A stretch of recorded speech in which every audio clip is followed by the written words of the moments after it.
À l'âge de 15-16 ans, je savais déjà que je voulais mener une vie d'aventure. Et j'ai fait toutes mes études pour cela. Mais aujourd'hui, je sais que le beau titre d'explorateur se mérite. Nombreux sont ceux qui rêvent leurs rêves, mais très rares sont ceux qui sont prêts à payer le prix. Explorateur, c'est aller voir ce qui se passe au-delà de l'horizon qui ferme notre univers.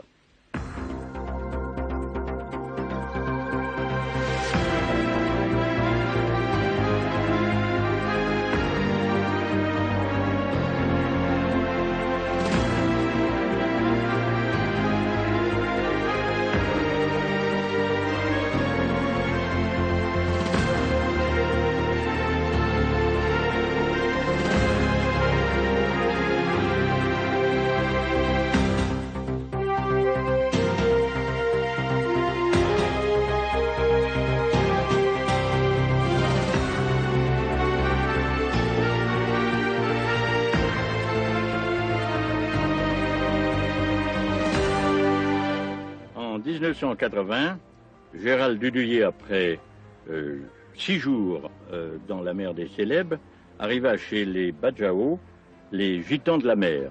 C'est une population extraordinaire qui vit de la mer et sur la mer de tout temps, dans des maisons sur pilotis ou des bateaux qui sont rassemblés en clans.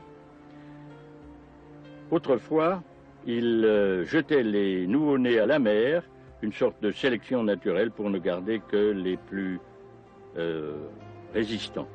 Le film que vous allez voir a été tourné chez les Badjao, dans l'archipel des Sulu, au sud des Philippines. Les Badjaos vivent retirés du monde, ermites pêcheurs sur leur île Sitankay. Quand l'équipe de tournage accoste dans leur village, cela fait 20 ans que les Français ne les avaient pas approchés. Et pourtant, il ne semble pas si loin le temps où ces gitans de la mer, à la fois malaisiens, Samal et Taosoug, ont fait des rivages de l'océan leur véritable domaine. Témoin, c'est l'EPA, petite barque à fond plat, qui servent à tous pour circuler entre les pilotis du village lacustre. Chaque famille en possède une, parfois deux. C'est son seul patrimoine.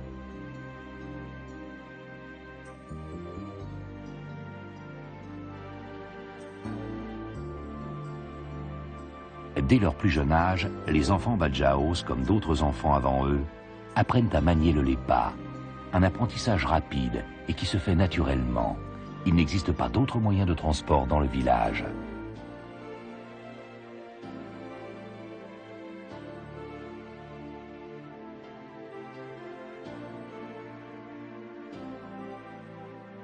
Les maisons sont parfois reliées entre elles par quelques planches ou par des coursives, mais pour le reste, si l'on veut se déplacer, il faut se résoudre à barboter, l'eau étant omniprésente.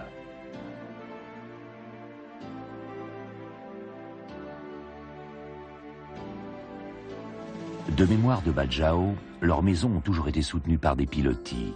L'origine, une mesure de protection contre les pirates tueurs qui croisent depuis toujours en mer de Chine. Pour les fuir et pour se protéger, les Badjao se sont transformés en nomades pacifiques, accrochant leur village aux récifs de coraux qui bordent les côtes de Sitankay.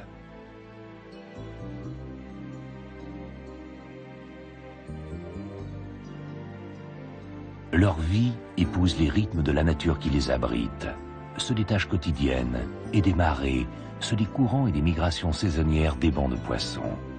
Leur seule exigence, rester à l'écart des autres peuples.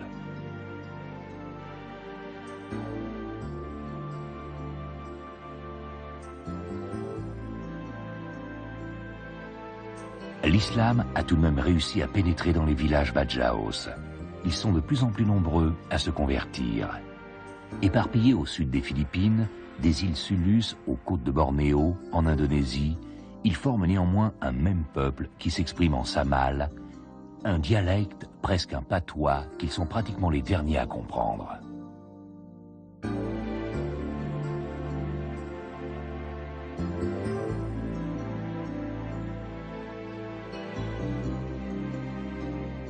Ici, les gestes d'hier sont les mêmes que ceux d'aujourd'hui. Les hommes construisent leurs embarcations selon des techniques séculaires et qui leur sont propres.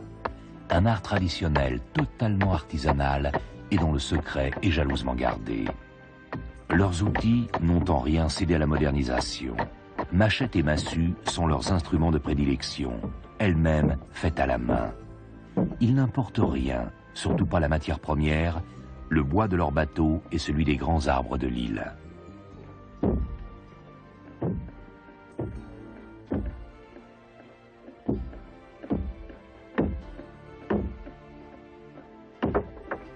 Les lépas sont leur seule richesse, le garant de leur subsistance d'hommes charpentiers et pêcheurs. Rien de surprenant dans les soins infinis que les Badjaos apportent à la construction de leurs navires.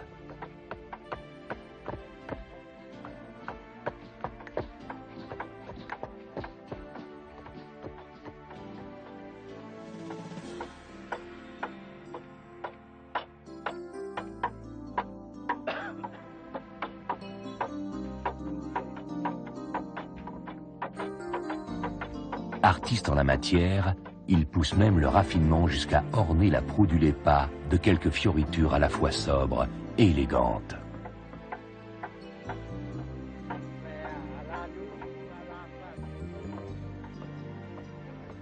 Sur ces frêles embarcations repose toute la sauvegarde du village.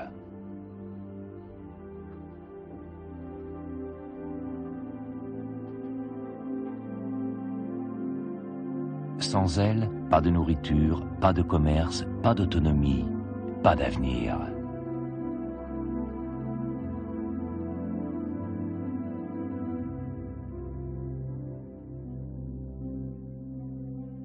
Cela explique l'attention constante que porte le Badjao à son lépa.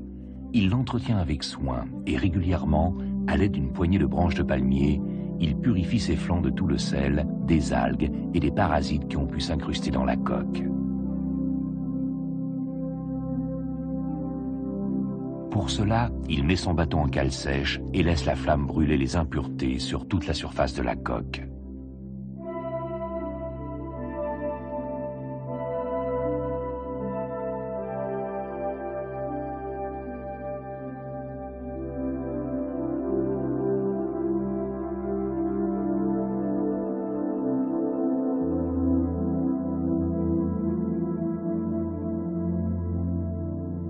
Autre embarcation importante dans la vie des Badjao, les vintas. Ce sont de grandes barques aménagées comme des tentes de bédouins. On les surnomme plus couramment des barques roulottes. C'est un peu à elles que les Badjao doivent leur sobriquet de gitans de la mer. Les vintas, esquifs surchargés, glissent sur l'eau stagnante, voguant de mouillage en mouillage, au gré des marées, tel un village migrateur. Authentiques gens du voyage, les Badjao transhument sereinement, s'abreuvant de l'eau du ciel et se nourrissant de leur pêche. Ils ne s'arrêteront que lorsqu'ils auront trouvé un nouveau point d'ancrage poissonneux et susceptible de les abriter. Un peuple décidément né sous le signe de l'eau, ascendant nomade. Dès leur plus jeune âge, les enfants Badjao ne peuvent que se familiariser avec cet élément. Ils en apprennent l'importance, source de leur culture et de leur subsistance, mais aussi espace de jeu pour les plus jeunes, qui deviennent très vite d'excellents nageurs.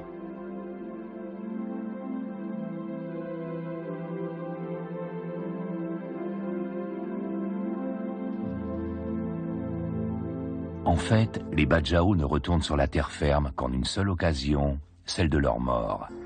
Ici, étrangement, pas de sépulture maritime, mais des tombes creusées à même la forêt, ornées de modèles réduits de maisons ou de bateaux, symboles de la vie passée du défunt. On y trouve même des mosquées miniatures pour les musulmans. La mort sacralisée rend la vie plus précieuse. Les gestes ancestraux reprennent sans cesse leurs droits, toujours au fil de l'eau.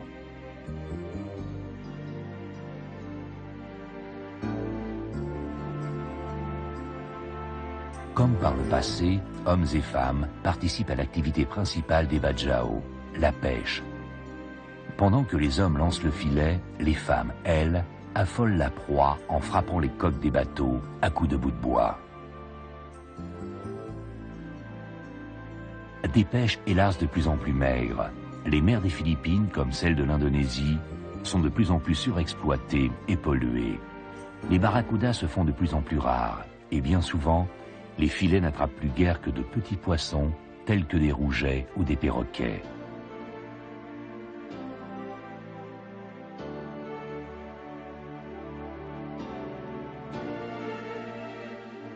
Autre type de pêche, celle au coquillage. Munis de leurs lunettes de verre et de bois, les jeunes bajau plongent à la recherche des coraux et des crustacés. Champions en la matière, ils parviennent parfois à rester sous l'eau jusqu'à 11 ou 12 minutes en apnée. De retour au village, les poissons sont triés, puis préparés pour être vendus dans les ports des îles avoisinantes.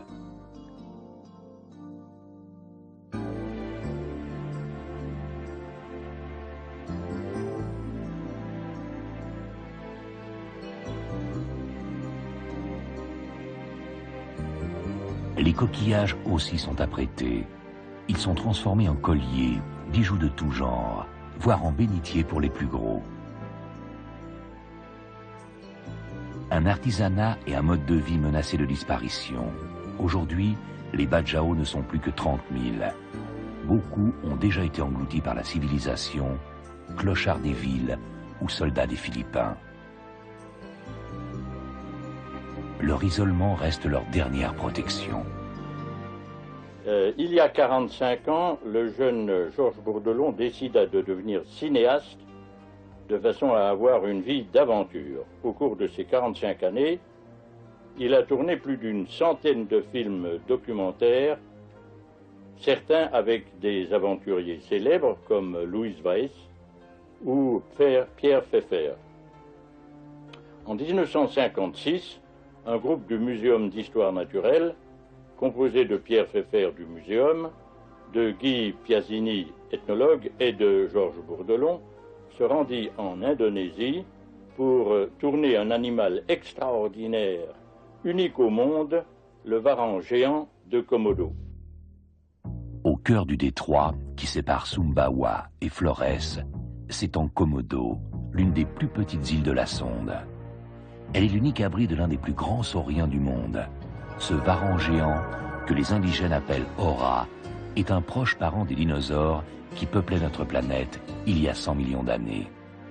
De lui, pourtant, ne subsistent que quelques traces improbables. Peu d'écrits, pas de photos, pas de films.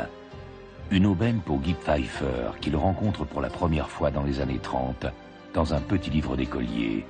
Dès lors, sa seule et unique ambition sera de réaliser le tout premier film sur le dragon de Komodo. Des précautions s'imposent pour approcher l'animal. Même s'il est trop lourd pour être d'une rapidité dangereuse, jusqu'à 200 kg pour 3 mètres de long pour un mâle, le varan de Komodo n'est cependant pas dépourvu de tout moyen de défense. Sa queue est une arme mortelle et sa salive extrêmement toxique. S'il se sent menacé, il peut parfaitement passer à l'attaque. Dans ce cas, mieux vaut ne pas tomber à terre. Son énorme mâchoire peut broyer le plus coriace des tibias, et c'est alors la gangrène assurée.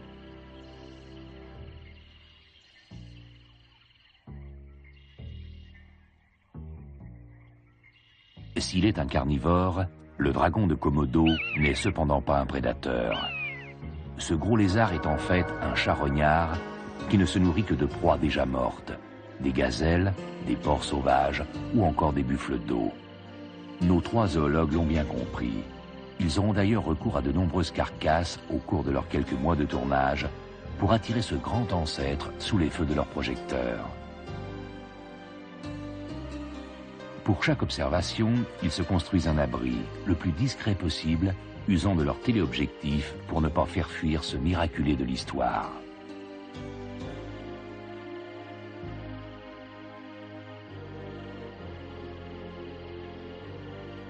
Le dragon de Komodo révèle alors quelques-uns de ses mystères. Sa langue bifide, ses somptueuses écailles. Depuis le néolithique, il reste le même dans son aspect et ses habitudes. Il faudra des jours et des jours pour lui voler quelques images de sa vie quotidienne.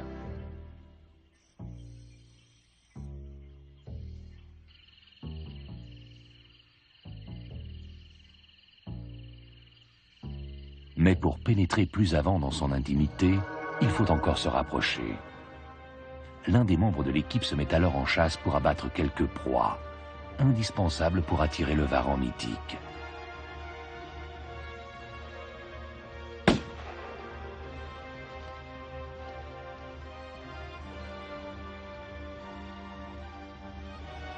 Pendant ce temps, les deux autres installent un nouveau point d'observation qu'ils camouflent de broussailles. Ils y installent tout le matériel nécessaire pour les prises de vue et les communications, mais aussi de quoi se nourrir ou se distraire. L'attente se révèle très longue.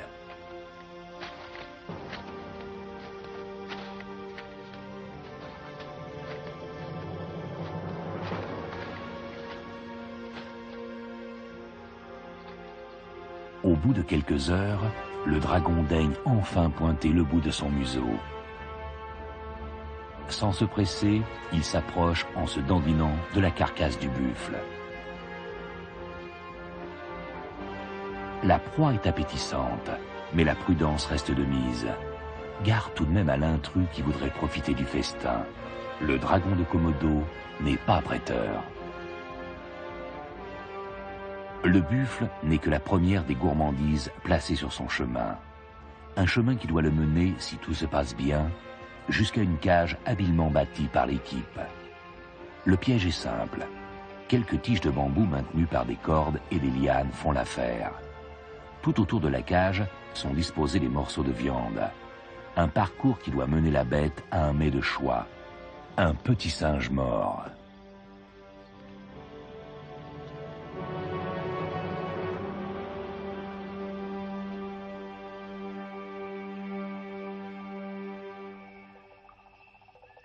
Si la gourmandise l'emporte, le piège se refermera grâce à un loquet relié à un fil.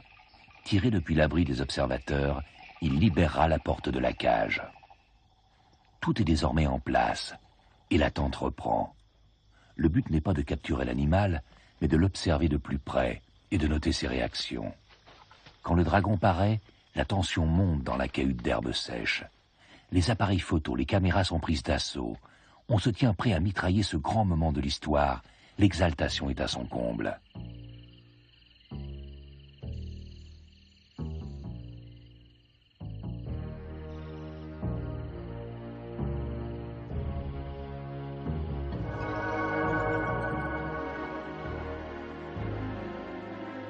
Cependant, rien n'est encore gagné.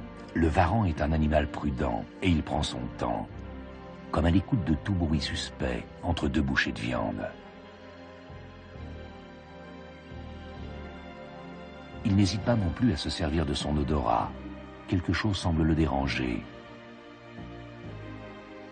Peut-être l'odeur de l'homme, qui semble un instant trahir les zoologues, qui osent à peine respirer dans leur abri.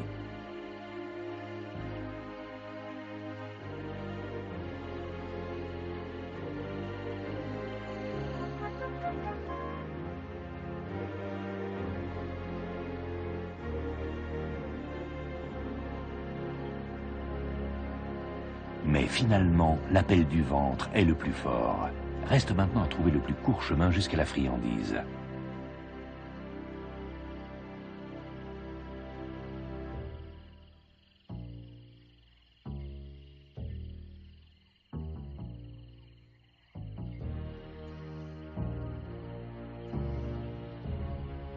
La faim ne fait cependant pas perdre la tête à notre dragon. Cette construction ne lui inspire aucune confiance, mais finalement il y revient. Cette fois c'est la bonne. Les cinéastes n'en perdent pas une seconde.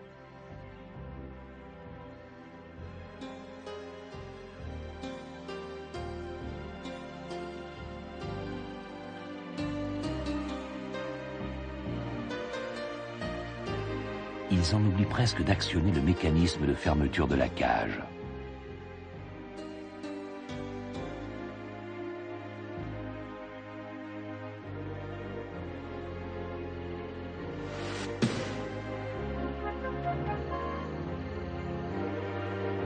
L'animal, pris au piège, fait très vite preuve de toute son ingéniosité.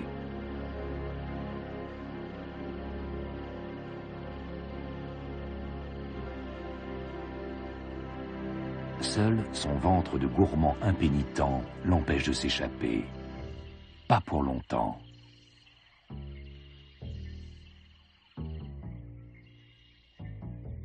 Finalement, c'est la tête haute qu'il reprend le chemin de sa forêt natale, non sans un certain triomphalisme. Dans le monde d'aujourd'hui, il ne reste plus que 500 spécimens de varans géants.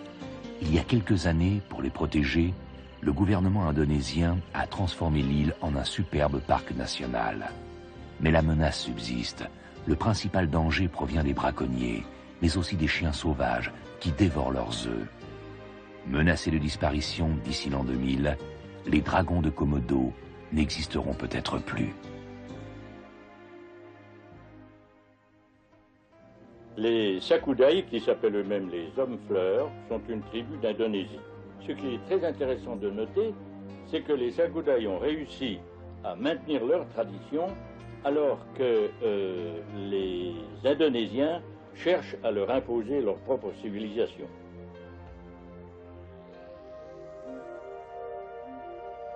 À 120 km de la côte sud-ouest de Sumatra, l'île de Siberut abrite l'une des civilisations les plus archaïques de l'Indonésie.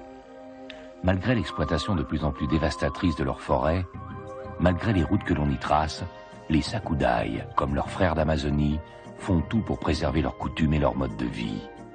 Comme par le passé, la maison communautaire du clan est située sur une butte à proximité de la rivière. Très haute, elle repose sur des pilotis pour la sauvegarder des inondations. Le village se réduit à cette maison assez vaste pour abriter une petite communauté de 7 familles qui vivent en autarcie complète. Levés dès les premières lueurs, les Sakudai sont déjà au travail. Leur agriculture se résume à quelques plantations de bulbes et d'arbres fruitiers. Pour ce faire, ils abattent simplement les arbres et plantent sur le terrain défriché en vue des prochaines cueillettes. Mais la véritable base de leur nourriture est le sago. Il est issu d'un palmier à moelle qui pousse à l'état sauvage dans les régions marécageuses de basse altitude. Sa croissance est rapide. En 8 ans, il arrive à maturité et peut alors mesurer jusqu'à 12 mètres de haut. C'est le moment que les Sakudai choisissent pour l'abattre et pour en récolter la moelle.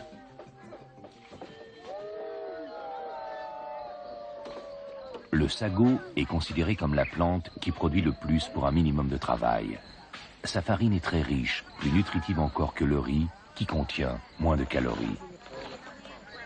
Les fruits forment une part importante de leur alimentation, particulièrement les bananes, dont il existe de nombreuses variétés et qu'ils mangent tout au long de l'année.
Comme leurs cousins d'Amazonie, les Sakudai font cuire le riz et le sago dans des feuilles de palmier repliées et insérées dans des bambous verts et vidés.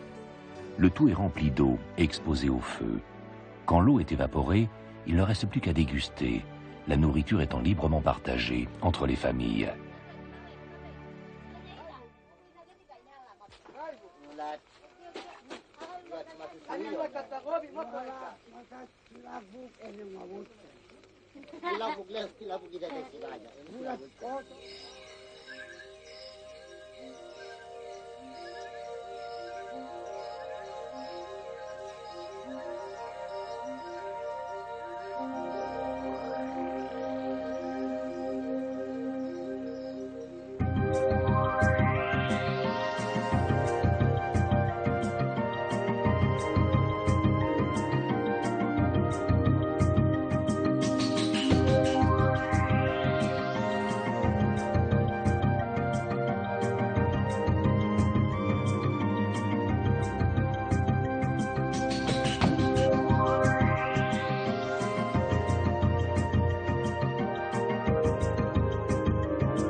tradition, le corps des Sakudai est recouvert de tatouages de la tête aux pieds.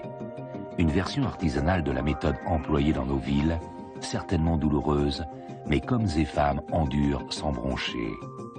Les motifs ainsi incrustés dans leur peau, à l'aide d'une aiguille et de teinture végétale, sont destinés à attirer sur eux les bonnes grâces de leur dieu.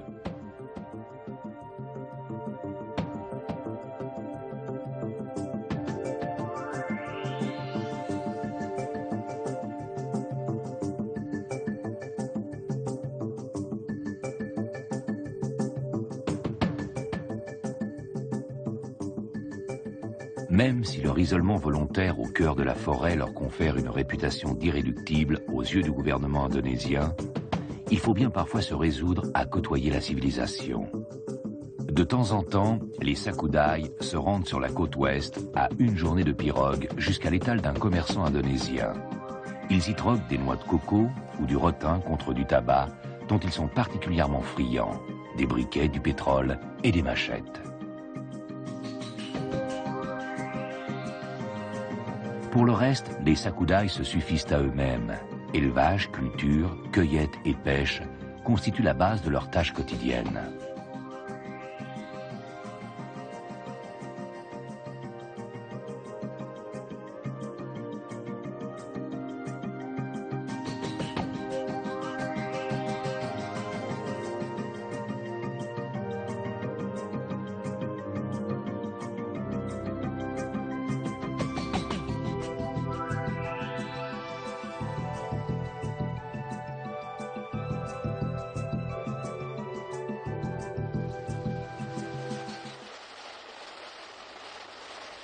La chasse reste cependant la principale activité des hommes du clan.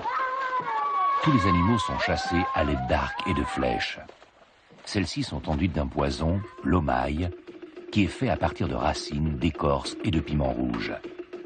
Les piments servent à accélérer la circulation du sang et par là même l'effet du poison.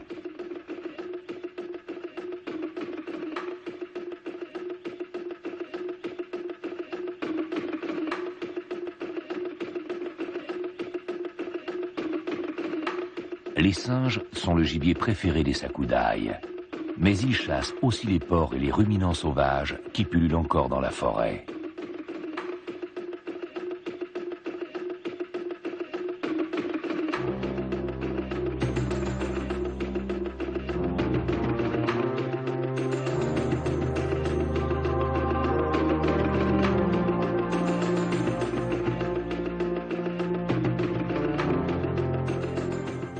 Pour les Sakudai, la chasse est intimement liée à leur religion animiste. Ils croient que tout ce qui existe, de l'homme au singe, du rocher à la plante, possède un esprit indépendant qui peut s'éloigner de son enveloppe. Des esprits qui évoluent en constante harmonie entre eux, tandis que les humains menacent par leurs activités de déranger cette harmonie. C'est pourquoi ils accompagnent toutes leurs actions de cérémonies rituelles destinées à rétablir l'équilibre. Par des prières, des offrandes, des décorations corporelles et des sculptures, ils essaient de se faire pardonner leur ingérence et de plaire aux dieux.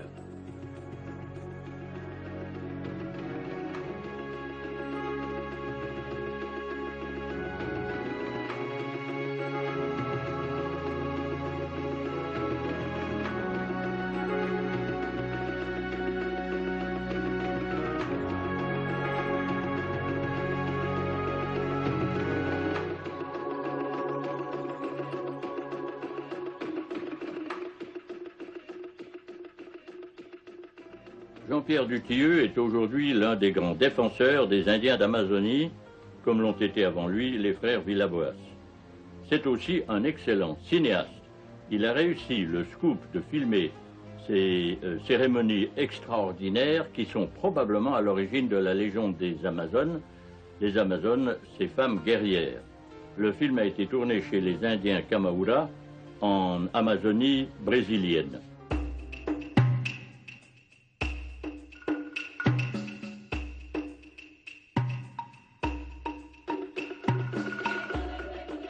Nous sommes dans le Haut-Xingu, en plein Mato Grosso, auprès de la tribu des Kamayura, à l'occasion de leur grande fête rituelle, le Kuarup.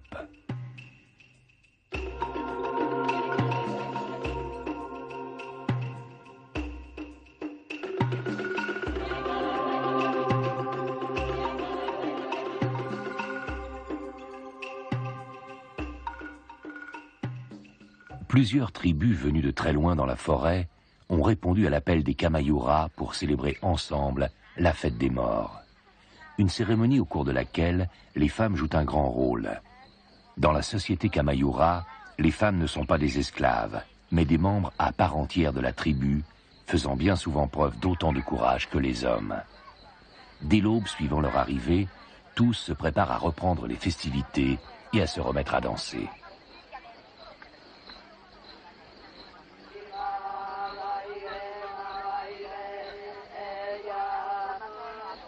En dansant et chantant, les femmes des tribus visiteuses vont se rapprocher lentement du village de leurs hôtes.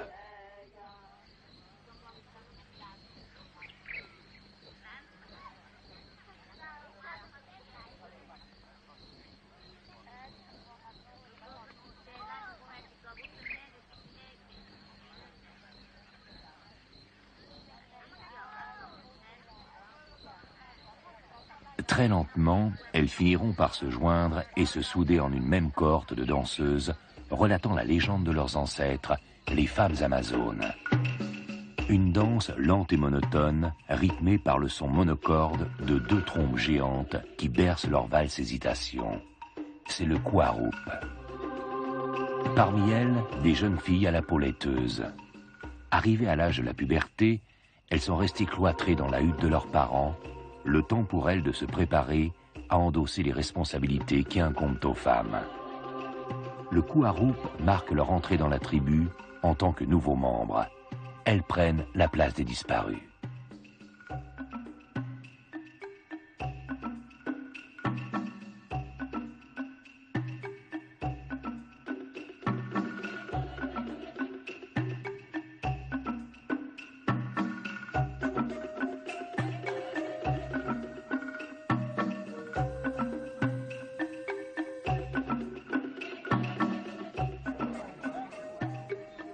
Pour certains, le Kuarup s'agrémente de jeux plus brutaux.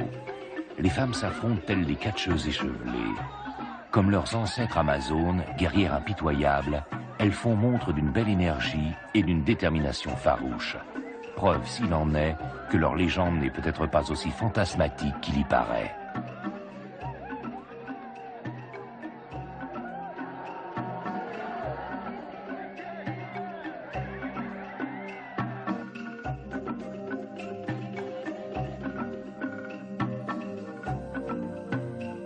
C'est ensuite au tour des hommes de se préparer. Comme avant chaque cérémonie, ils sacrifient au rite des peintures corporelles. Les peintures sont le symbole de plantes ou d'animaux, ayant chacune leur signification et diffèrent d'une cérémonie à l'autre. Les couleurs diverses sont obtenues à partir de fruits mélangés à d'autres ingrédients. La couleur blanche, par exemple, est principalement tirée du lait de palmier ou de baies blanches cueillies dans la forêt. Le noir résulte de la mixture de cendre et d'huile. Le rouge est à base de terre et d'eau.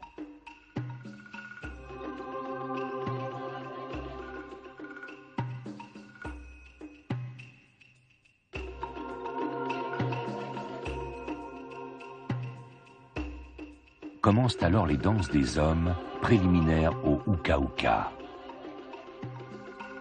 L'ensemble de ces festivités n'est destiné qu'à une seule et même chose, fêter les morts, rendre hommage à leur mémoire.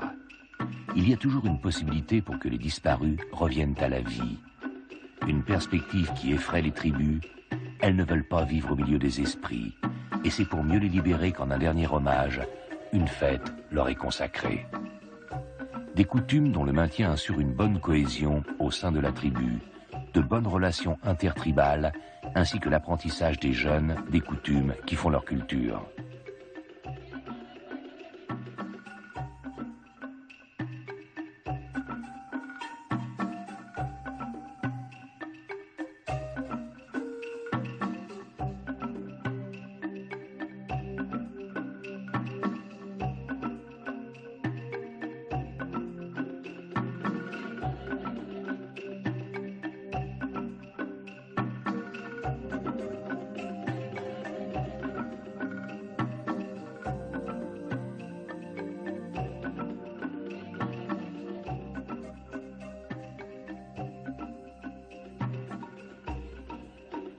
Les hommes des tribus s'étant mélangés fraternellement en une seule et même danse, le Uka-Uka peut commencer.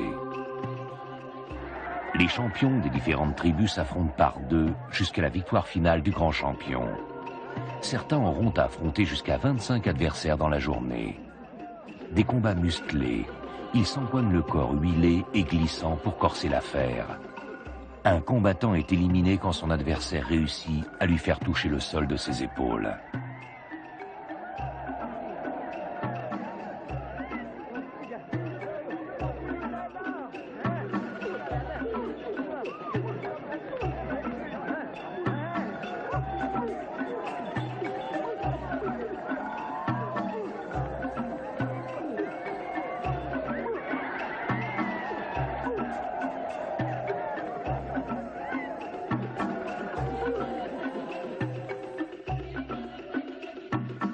Au-delà d'un rituel qui a toutes les apparences d'une compétition amicale, c'est de la survie de tout un peuple qu'il s'agit, une lutte à mort pour le maintien de sa culture.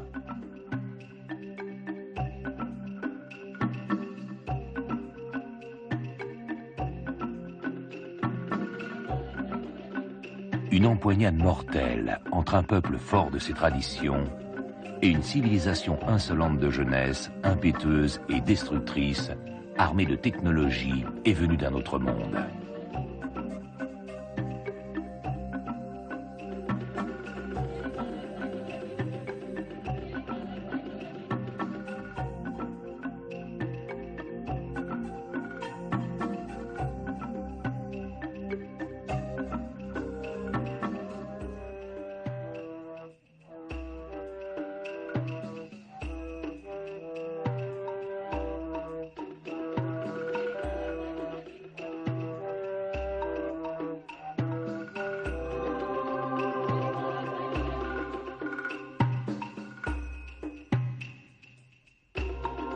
Les vivants remplacent les morts. La jeunesse fait refleurir la vie, prête à écrire son histoire dans la mémoire des disparus.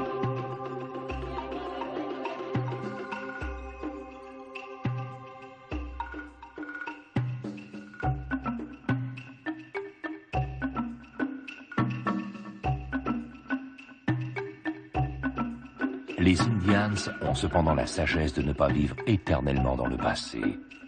À la fin de la fête, les totems représentant l'âme des morts sont roulés comme de vulgaires billes de bois vers l'embouchure du fleuve.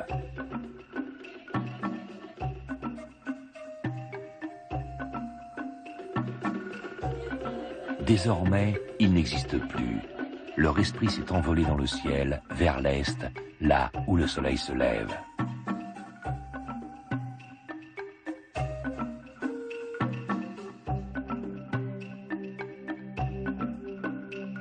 Ils ne doivent pas s'arrêter en chemin. S'ils disparaissent au loin, leur esprit sera sauvé pour l'éternité, délivré des souffrances. S'ils s'arrêtent, ils seront perdus à jamais. Étrange similitude avec le destin des vivants.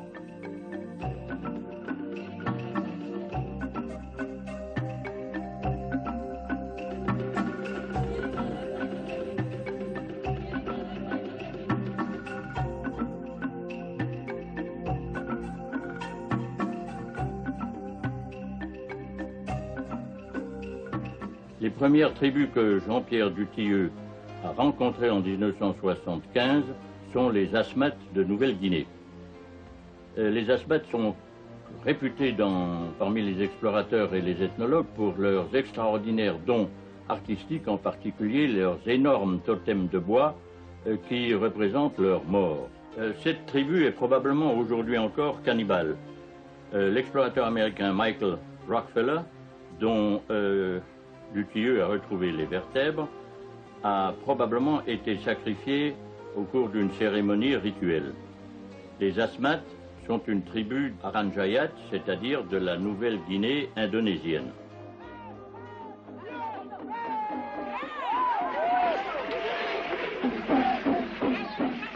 L'île d'Irian Jaya, où vivent les Asmat, est la deuxième plus grande île du monde. C'est l'une des régions les plus reculées et primitives de la planète.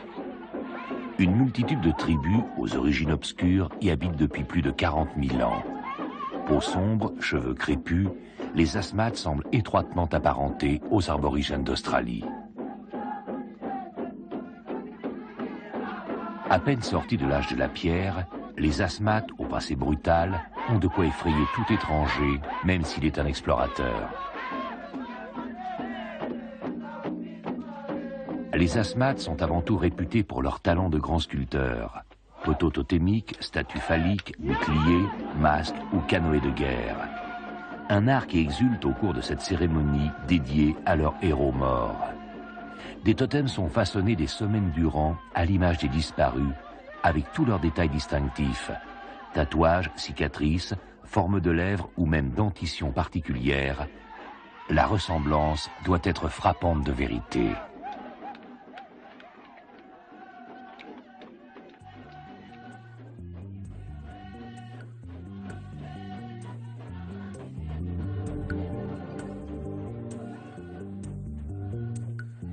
Les asthmates sont des artistes aussi pour ce qui est de leur parure. Exemple, ces os de casoar, oiseaux d'Australie que les hommes se glissent sans douleur dans les narines. Il s'agit de paraître aussi féroces que ses congénères cannibales ou chasseurs de têtes.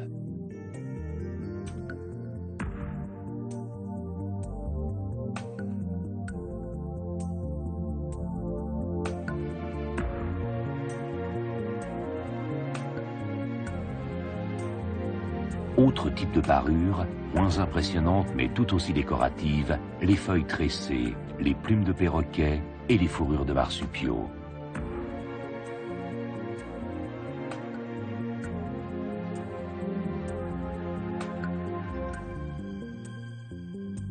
L'art asthmate a passionné les Américains et en particulier Michael Rockefeller qui s'est attaché à le faire connaître. Il disparut à la suite du naufrage de son bateau et les explications cruelles données à sa mort alimentent encore les conversations. Les totems sont faits du bois des grands arbres de la forêt que les Indiens sont allés abattre en grande pompe avec force plumes et peinture corporelle. Ils ont ensuite ramené les troncs dans leurs canoës, dans lesquels ils ont dansé et chanté avant de ramener les rondins au village. Les femmes sont alors venues pour chasser les esprits en lançant des flèches ou tout autre objet qu'elles trouvaient. Heureusement, les hommes savent esquiver les projectiles. Chaque soir, les totems sont rentrés dans la maison des cérémonies. Ils sont alors entièrement recouverts de feuilles de palme. De cette manière, l'esprit des morts ne pourra pas s'échapper et hanter le village à la nuit tombée. Dès lors, la vie peut paisiblement reprendre ses droits. Étrange similitude entre les Indiens d'Amazonie et les asthmates. Bien qu'elles vivent à l'opposé l'une de l'autre, ces deux ethnies en sont venues aux mêmes conclusions en ce qui concerne la vie et la mort. Comme les Indiens d'Amazonie, les asthmates libèrent l'esprit de leur mort en décorant des totems. Comme eux, la vie est tirée de la forêt. Comme eux encore, les derniers hommes des premiers âges, ils vivent sous la menace d'un destin funeste. Les asthmates, semi-nomades, vivent dans de vastes maisons communes sur pilotis. Elles ont été construites jadis à l'aide d'herminettes et de couperets, échangées aux marchands itinérants contre des poissons séchés et autres produits de la forêt. Pour le reste, les asthmates se nourrissent principalement de la farine des sagoutiers qui poussent près des villages.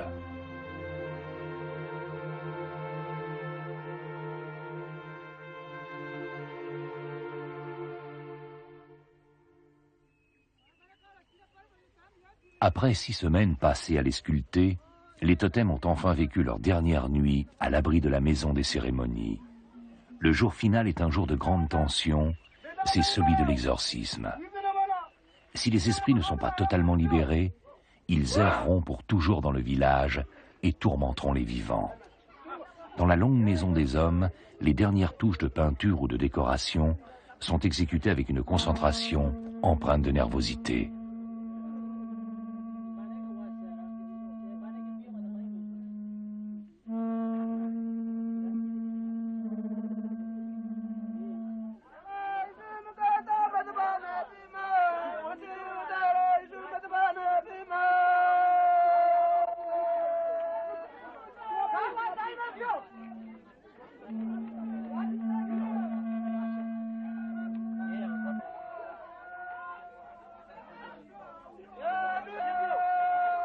De leur côté, après la mort, les vivants parachèvent leur propre parure.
Les totems sont ensuite exposés près de la rivière, qui est le chemin qui conduira les esprits vers le pays des morts. À l'origine, la véritable cérémonie des morts chez les Asmates prévoit qu'autant d'ennemis soient tués que de disparus.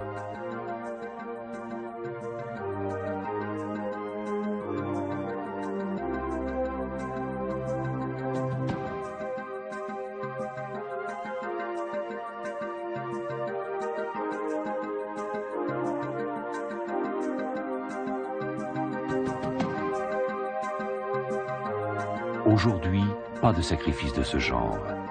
Les disparus se sentiront-ils trahis et trompés, ou bien comprendront-ils le sens des nouvelles lois imposées par le gouvernement indonésien? Furieux, hanteront-ils les vivants, ou bien rejoindront-ils le pays des morts?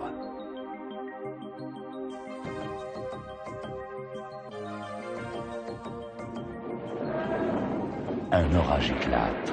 C'est peut-être la réponse à toutes ces questions.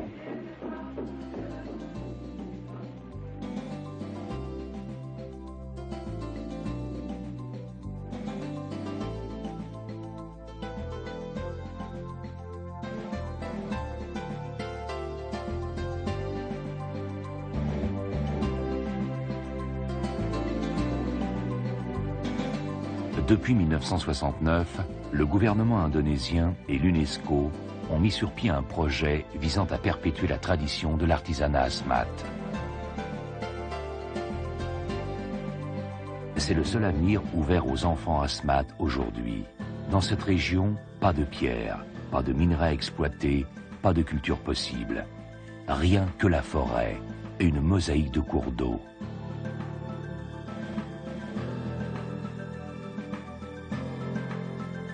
Scolarisés, ils sont déplacés vers d'autres régions.